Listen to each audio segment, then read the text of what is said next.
Assalamualaikum warahmatullahi wabarakatuh. Salam sejahtera bagi kita semua. Om Swastiastu, Namo Buddhaya, dan salam kebajikan. Perkenalkan, nama saya Evi Rahmadani Putri dari Prodi S1 Pendidikan IPS, offering B, Fakultas Ilmu Sosial, Universitas Negeri Malang. Di kesempatan kali ini, saya akan membahas tentang zaman Mesolitikum. Nah, ini adalah beberapa silabus pembahasan apa saja sih yang nantinya akan kita bahas pada video pembelajaran kali ini tentang zaman Mesolitikum. Yang pertama ada pengertian zaman Mesolitikum, yang kedua ada ciri-ciri serta kehidupan sosial pada zaman tersebut, lalu ada manusia pendukung zaman Mesolitikum dan peninggalan kebudayaan, dan yang terakhir ada kebudayaan Bakson Huabin. Poin yang pertama, yaitu pengertian Mesolitikum. Nah, Mesolitikum ini biasanya disebut juga dengan zaman Batu Madya atau Batu Tengah, yang merupakan peralihan dari zaman Paleolitikum. Nah, zaman Mesolitikum ini berlangsung kurang lebih 10 tahun yang lalu, dan zaman ini itu terjadi pada masa lapisan Holosen. Di zaman ini itu lebih maju daripada zaman sebelumnya. Karena apa? Karena pada zaman ini manusianya itu lebih cerdas daripada manusia pada zaman Paleolitikum, sehingga mengalami perubahan serta perkembangan kebudayaan yang lebih cepat. Next. Nah, ini adalah poin yang kedua, yaitu ciri-ciri zaman Mesolitikum dan juga kehidupan sosialnya. Ciri-cirinya yaitu yang pertama, masih food gathering atau berburu dan meramu. Sebagian manusia pada zaman ini itu sudah mulai menetap, tinggal menetap. Nah, tinggal menetap ini ditemukan dengan adanya apa? Ditemukan dengan adanya Abisorsov, yaitu gua yang pada saat itu digunakan untuk tempat tinggal para manusia pada zaman tersebut. Lalu sudah mengenal beberapa lukisan, sudah mengenal kepercayaan, dan ditemukannya juga kejokan Modinger. Nah, peralatan yang dibuat ini sebagian besar itu terbuat dari tulang serta batu. Yang terakhir itu perkakasnya lebih halus yang dihasilkan daripada perkakas pada zaman Paleolitikum. Nah, ini kehidupan sosial masyarakat Mesolitikum. Masyarakat pada zaman ini itu masih food gathering atau berburu dan meramu dan juga mengumpulkan makanan. Tapi nih di sebagian manusia purba tersebut itu sudah ada yang bertempat tinggal. Nah, tempat tinggalnya itu di dalam gua. Serta pada zaman Mesolitikum ini sebagian manusia pada zaman ini itu sudah mengenal bercocok tanam, tapi masih sangat sederhana sekali. Nah, pada zaman ini juga sudah mengenal kepercayaan dan juga seni lukis yang dibuktikan dengan adanya lukisan pada dinding gua yang dipercaya untuk mereka sembah. Nah, dengan adanya lukisan tersebut, mereka menganggap bahwa lukisan tersebut itu mempunyai kekuatan magis tersendiri, sehingga mereka mempunyai kepercayaan pada zaman Mesolitikum ini. Nah, ini ada beberapa gambar lukisan ini. Lukisan telapak tangan yang ada di dinding-dinding gua yang ditemukan dan lain sebagainya. Nah, manusia pendukung. Manusia pendukung di sini adalah manusia pendukungnya yaitu Papua Melanesoid. Nah, manusia purba pada zaman Mesolitikum ini kan manusia pendukungnya berupa yang tadi saya katakan, yaitu Papua Melanesoid, yang memiliki kecerdasan yang lebih dibandingkan dengan manusia purba pada zaman Paleolitikum.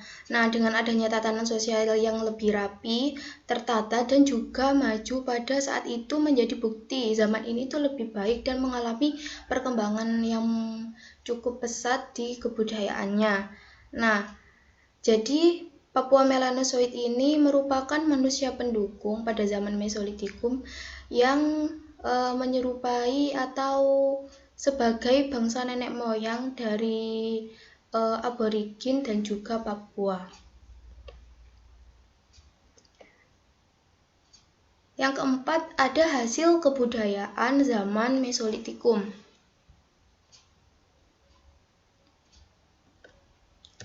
Yang pertama, ada Flakes Kultur. Nah, Flakes Kultur ini yaitu kebudayaan alat serpih dari Abyssosrov, yaitu berupa alat serpih yang telah ada sejak zaman Paleolitikum dan sangat penting pada zaman Mesolitikum ini karena mempunyai corak tersendiri. Nah, di sini di kebudayaan ini ada dua orang peneliti dari Swiss yang bernama Fritz Sarrazin dan juga Paul Sarrazin. Pada tahun penelitiannya dilakukan itu pada tahun 1893 sampai 1896.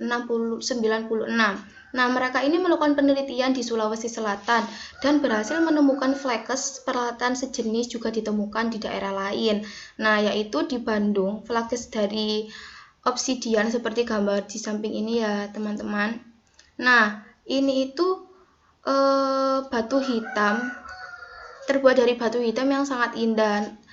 Nah, ini adalah peralatan atau alat-alat pada Flakes Kultur. Ditemukan juga di Flores, Nusa Tenggara Timur, dan juga Timur. Nah, Flakes Kultur ini mendapat pengaruh dari Asia daratan yang masuk ke Indonesia melalui jalur timur, yaitu Jepang, Taiwan, Filipina, dan juga Sulawesi. Nah, yang kedua ini ada bonikultur atau alat kebudayaan dari tulang.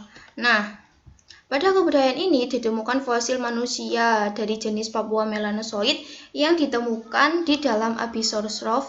Ditemukan juga beberapa alat yang menyerupai atau terbuat dari tulang dan juga tanduk rusa. Nah, teman-teman, ini adalah gambar Gua Abyssosrov yang pada saat itu digunakan oleh manusia manusia Papua melanosoid atau pendukung dari Mesolitikum untuk tinggal di dalam gua tersebut. Nah, ada peneliti yang menyelidiki tentang Abyssosrov ini yang dilakukan oleh Van Steencarleven. Nah, beliau ini melakukan penelitian di Gua Lawa dekat Sampung, Ponorogo, Madiun di tahun 1928 sampai 1931. Nah, dengan adanya penelitian ini ditemukan beberapa alat, yaitu panah, flakes, terus alat dari tanduk dan juga tulang rusa dan tulang belulang manusia jenis Papua melanosoid yang saya kemukakan pada awal ini ya. Nah, dengan adanya ini kan dibuktikan dalam masa Mesolitikum ini manusia purba yaitu manusia pada zaman itu yaitu Papua melanosoid itu tinggal di Abyssosrov atau di gua-gua tersebut. Dengan adanya penelitian ini dapat dikatakan bahwa sebagian manusia pada zaman tersebut itu ada yang sudah bertempat tinggal di dalam gua. Nah, yang ketiga ini ada PB Kultur. Nah, PB Kultur ini merupakan alat yaitu berupa kapak genggam Sumatera, kapak pendek, batu penggiling, serta pisau. Nah, kebudayaan ini tuh merupakan pengaruh dari kebudayaan Bakson Hoabin. Nah, dapat dilihat ini ada kejokan Modinger dan juga kapak genggam Sumatera. Nah, kejokan Modinger ini sendiri istilahnya itu dari Denmark, yaitu kejokan yang artinya dapur, meding yang artinya sampah. Dapat disimpulkan bahwa kejokan Modinger adalah timbunan atau tumpukan kulit kerang atau siput yang mencapai ketinggiannya 7 meter, kurang lebih 7 meter. Kejokan Modinger ini didapatkan di sepanjang pantai Sumatera Timur Laut di antara Langsa di Aceh pada tahun 1925. Nah, pada tahun ini juga ada peneliti yaitu Van Steencarleven melakukan penelitian di Bukit Kerang ini, teman-teman. Nah, hasilnya dari penelitian tersebut itu banyak sekali, yaitu menemukan kapak genggam yang ternyata berbeda dengan kapak genggam pada Paleolitikum. Nah, di kapak genggam Paleolitikum itu kan bernama choppers. Kalau di Mesolitikum ini seperti ini ya, kapak genggam Sumatera atau disebut dengan pebble. Nah, ditemukan juga ada beberapa kapak pendek. Nah, ini ada kebudayaan Bakson Hoabin. Nah, kebudayaan ini itu masuk ke Indonesia itu dibawa oleh Papua Melanosoid, di mana kebudayaan Bakson Hwabin ini mempunyai pusat kebudayaan, yaitu yang pertama pusatnya yaitu ada di Pegunungan Bakson, Provinsi Hwabin di Vietnam. Nah, ternyata di Asia Tenggara juga ada pusatnya loh, itu ada di Tonkin. Nah, di adanya pusat kedua ini kan Indonesia kan merupakan Asia Tenggara, di mana Papua Melanosoid ini membawa kebudayaan Bakson Hwabin ini ke Indonesia dan mengalami masa atau zaman Mesolitikum ini di Indonesia. Jadi seperti itu. Lalu hasil kebudayaan dari Bakson Hwabin ini juga berupa alat serpi, alat tulang, batu giling. Ciri-ciri dari kebudayaan Bakson Hwabin ini terdapat penyerpihan pada satu sisi atau dua sisi permukaan batu yang berukuran satu kepalan dan seluruh tepiannya itu tajam, yang biasanya ini digunakan untuk melubangi kulit dan lain sebagainya. Nah, peninggalan unik dalam Bakson Hwabin ini yaitu kalau ada seorang yang meninggal, itu mayatnya diposisikan dengan posisi terjongkok, kemudian dicat berwarna merah. Nah, tujuan pemberian cat tersebut itu katanya yaitu supaya untuk mengembalikan hayat kepada mereka yang masih tetap hidup. Jadi dapat disimpulkan bahwa masa Mesolitikum di Indonesia itu dibawa oleh Papua Melanosoid, yaitu berupa kebudayaan Bakson Hwabin yang dikenal di Indonesia sebagai zaman Mesolitikum. Cukup sekian, terima kasih. Mohon maaf jika ada salah kata dalam penyampaian saya sendiri. Mohon maaf yang sebesar-besarnya. Wassalamualaikum warahmatullahi wabarakatuh.